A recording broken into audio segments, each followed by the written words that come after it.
Ya mañana domingo 14 de diciembre es el día de la elección del próximo presidente o presidenta de Chile. Y cuando el telón de la campaña termina sobre el escenario electoral con los actos de cierre, las palabras del candidato Kast resultaron finalmente certeras y premonitorias. Reconoció que terminaron los foros, terminaron las entrevistas, se terminaron las promesas y se terminaron las mentiras.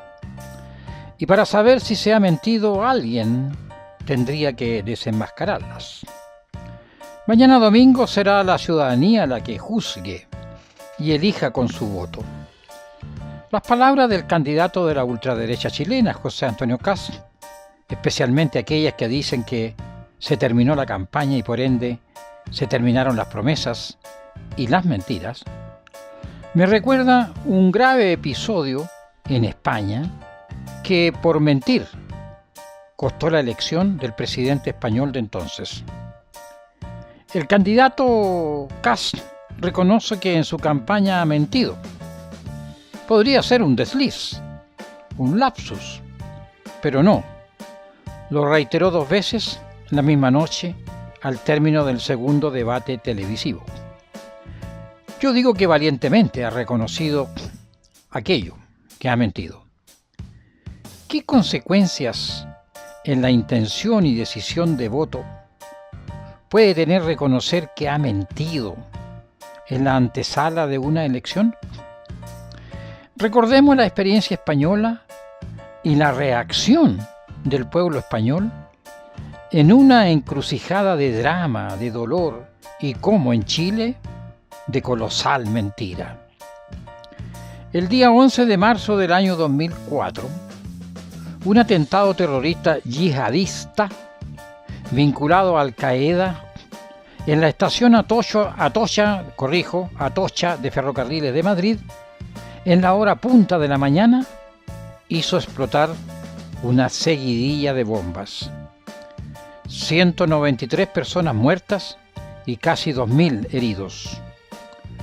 Fueron detonadas 10 bombas al interior de los vagones de los trenes, repletos de gente, una tras otra, en un muy corto lapso de tiempo entre una y otra explosión. 3 días después, el domingo 14 de marzo, se realizaban las elecciones generales en España. Entonces el presidente del gobierno era José María Aznar, del Partido Popular, exponente de la derecha franquista, por aquella época la derecha más ultra de España. Y los postulantes a sucederlo, por una parte, era Mariano Rajoy, del mismo Partido Popular, y por otra la alternativa era el socialista José Luis Rodríguez Zapatero.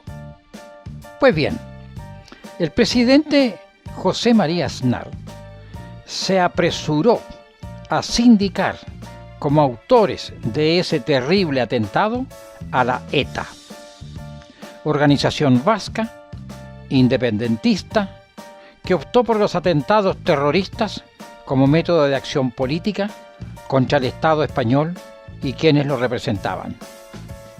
Durante años fueron decenas de atentados y cientos los muertos. A propósito, les recomiendo una película en Netflix basada en hechos reales que aborda este tema y el desmantelamiento de la ETA mediante la infiltración, cuya operación encubierta duró 12 años. Pues bien, esta afirmación y sindicación del presidente del gobierno español contra ETA fue un burdo intento por vincular a la izquierda española con ETA y el terrorismo, y de esta manera inclinar e infectar el voto en contra del socialista José Luis Rodríguez Zapatero. A pocas horas, las urgentes y certeras investigaciones confirmaron que el atentado no fue cometido por la ETA vasca y que, por el contrario, fue perpetrado por un grupo islamista yihadista vinculado a Al-Qaeda. Con una participación del 75.66% de los electores, lo que se suponía, según las encuestas, un triunfo del derechista Mariano Rajoy, el pueblo español reaccionó y castigó severamente la mentira. El voto ciudadano fue de castigo a la derecha, que miente, encabezada entonces por su presidente del gobierno, José María Aznar. Y el pueblo español optó por la transparencia y votó por José Luis Rodríguez Zapatero. Posterior a aquello, José Luis Rodríguez Zapatero fue presidente del gobierno español desde ese mismo año 2004 hasta el año 2011. Es decir, fue reelegido presidente.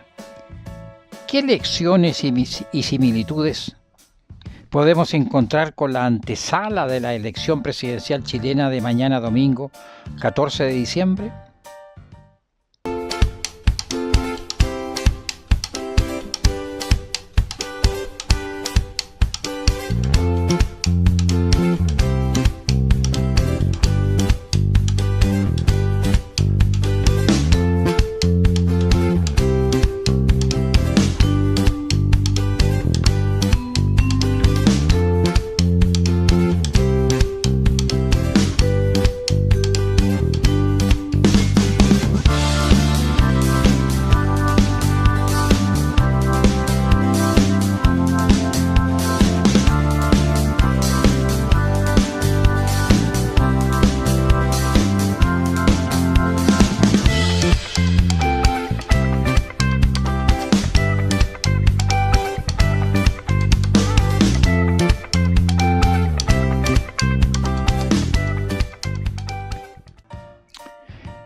Bienvenidos, mediodía en Chile. Aquí comienza Tribuna Ciudadana, su voz en las redes sociales.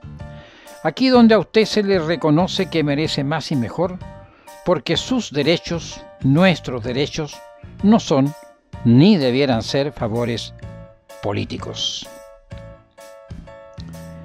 El electo senador por la Araucanía, por el Partido Republicano, Rodolfo Carter, reveló que de resultar electo presidente José Antonio Kast, solo entonces y no antes detallará las medidas de su programa de gobierno y que inmediatamente después del 11 de marzo, si es elegido presidente, solo entonces explicará los drásticos recortes, dónde y a quiénes afectará los respecto de la reducción del presupuesto y la hacienda pública.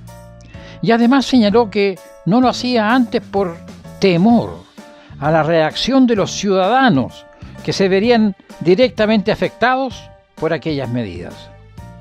Estas declaraciones del senador electo Rodolfo Carter fueron totalmente avaladas y respaldadas por el candidato que mañana estará en la papeleta en el voto para que usted le marque su preferencia como futuro presidente de Chile.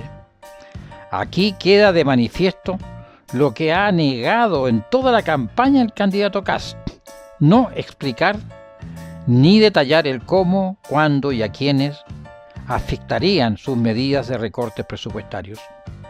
Por cierto, la situación chilena no se asemeja, felizmente, a la experiencia española en el trauma de un atentado terrorista y menos de esa ferocidad y magnitud.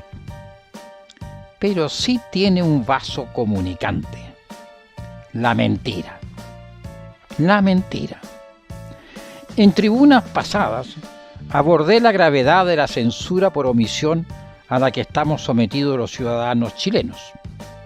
Por una parte, el candidato presidencial José Antonio Kast, y por otra, los propietarios de los medios de comunicación y por extensión sus hijastros en las redes sociales. El primero no se inmuta por ocultar los detalles y pormenores de su programa, y los segundos no se esfuerzan por inquirir e indagar para que las propuestas y medidas a aplicar sean explícitas ante la ciudadanía. Es lo menos que se puede aspirar antes de votar, saber qué propuestas son las que uno opta o no vota, si vota o no vota. La mentira estructural y metódica en un acto de desmedida confianza, al igual que el atentado de Atocha, Madrid, con 3 días de anticipación. Es descubierta el jueves, recién pasado, antes de ayer, por un vocero del propio candidato Kast, y este luego lo avala y lo respalda.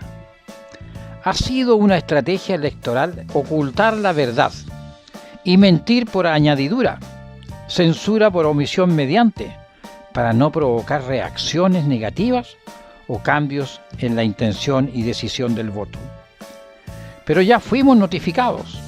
Si sale elegido presidente José Antonio Kast, solo después del 11 de marzo del 2026 sabremos la verdad de su programa y el impacto de este en la sociedad chilena. Solo falta por saber si los chilenos, al igual que los españoles y españolas, en 2024, ante la mentira de Aznar y castigado con el voto, harán lo mismo y reaccionarán ante la mentira, castigando de igual modo con el voto severo y contundente. Seguro que, pese a todo, habrán quienes prefieran experimentar, tal vez por pura curiosidad, qué pasará o qué pasaría en un gobierno autoritario y de ultraderecha en Chile. Opción legítima, por cierto. No en vano el refrán popular dice que el gato tiene 7 vidas y habrán otras elecciones.